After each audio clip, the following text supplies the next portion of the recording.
Hello praise Lord, good morning. आपका भाई Dharmveer martial एक बार फिर ज्ञानवर्धक वीडियो लेकर आपके साथ। बहुत सारे भाई बहनों ने क्वेरी में पूछा था कि डिजिटल सिग्नेचर क्या होते हैं।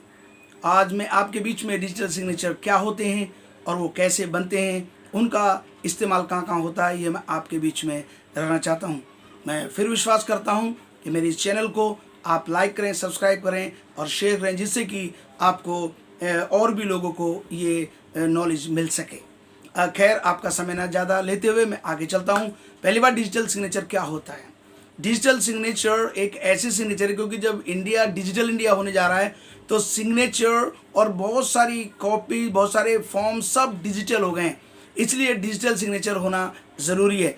डिजिटल सिग्नेचर अगर आप रिटर्न भरते हैं किसी भी प्रकार की, वहाँ ऑनलाइन आपको डिजिटल सिग्नेचर की ज़रूरत होती है। आप कोई पोर्टल पे फॉर्म भर रहे हैं, वहाँ पर डिजिटल की सिग्नेचर की ज़रूरत होती है। आप किसी कंपनी को रजिस्ट्रेशन कर रहे हैं, वहाँ पर जो ऑनलाइन जितने भी जो आप एप्लीकेशन देते हैं, वहाँ पर डिजिटल सिग्नेचर की बहुत ज़रूरी होती है।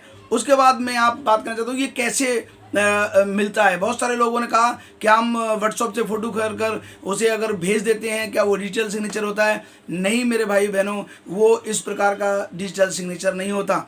डिजिटल सिग्नेचर एक कंपनी को ऑथराइज किया गया है, वो कंपनी जो है डिजिटल सिग्नेचर बनाती है और आप पहले उसके एप्लीकेशन देते हैं। एप्लीकेशन देने के बाद वो एक लिंक को भेजती है। उस लिंक के ऊपर आप जो है पहले अपना पैन कार्ड, फिर आधार कार्ड और उसका एड्रेस प्रूफ, दोनों तरफ से आधार कार्ड का आप डालते हैं। उसके बाद एक छोटी सी क्लिप बनाते हैं जिसमें अपने विषय में आप बताते हैं और पूरा इंट्रोडक्शन देते हैं और उसके बाद उसको सबमिट कर देते हैं। जब सबमिट कर देते हैं उसके बाद वहाँ से अप्रूवल आता है और जब वो अप्रूवल आ जाता है तब आपको वो डिजिटल सिग्नेचर एक पेन ड्राइव में देते हैं और वो पेन ड्राइव आपका ही होता है। जब भी आपके नाम का कोई इनकम टैक्स में या आपके सोसाइटी में या FCRA में या कोई भी फॉर्म जो आपके नाम से भरा जाता है, उसमें आपकी ईमेल आईडी जाती है, उसमें आपका नाम जाता है। इसलिए वो पेन ड्राइव जब आपको मिल जाता है, जब भी किसी फॉर्म के अंदर, जब भी किसी ऑनलाइन, जब हम पोर्टल में कोई काम करते हैं और आपके नाम का कोई फॉर्म भर रहे हैं, आपका उसका नाम का आपका कंसर्न है किसी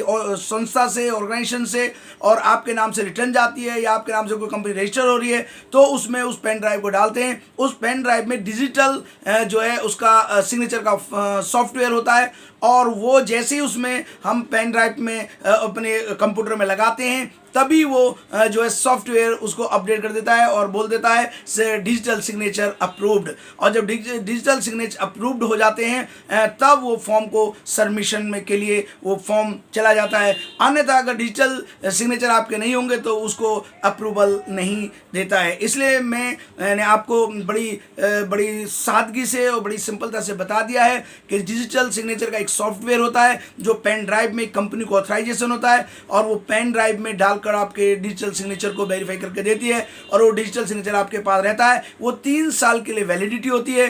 3 साल के बाद फिर दोबारा आपका इसी प्रकार से प्रोसेस करना पड़ता है और आपका डिजिटल सिग्नेचर फिर दोबारा अप्रूवल होता है, फिर नया आपको पेन ड्राइव मिल जाता है। और इस प्रकार से जो है डिजिटल सिग्नेचर, आजकल जब डिजिटल इंडिया होने जा रहा है तो डिजिटल जब सारे जो फॉर्म्स हैं सारे ऑनलाइन हो गए तो डिजिटल सिग्नेचर सबके लिए मैंडेटरी हो गया है। जो लोग रिटर्न भरते हैं, जो लोग सोसाइटी चलाते हैं और जो लोग जो है कंपनी चलाते हैं, उन सब के लिए डिजिटल सिग्नेचर बहुत ज़्यादा फ़ायदेमंद है। मैं आशा रखता हूँ ये वीडियो आपको लाभदायक हुई होगी। मैं आपसे आशा करता हूँ कि मेरे इस चैनल को जो NGO@education hub है, इसको सब्सक्राइब करें और भी कई प्रकार की, जैसे आने वाली मेरी वीडियो है वो FCRA के अंदर क्या क्या अमेंडमेंट हुए हैं, मैं इस पर आपको पूरी तरीके से आपको जानकारी दूंगा।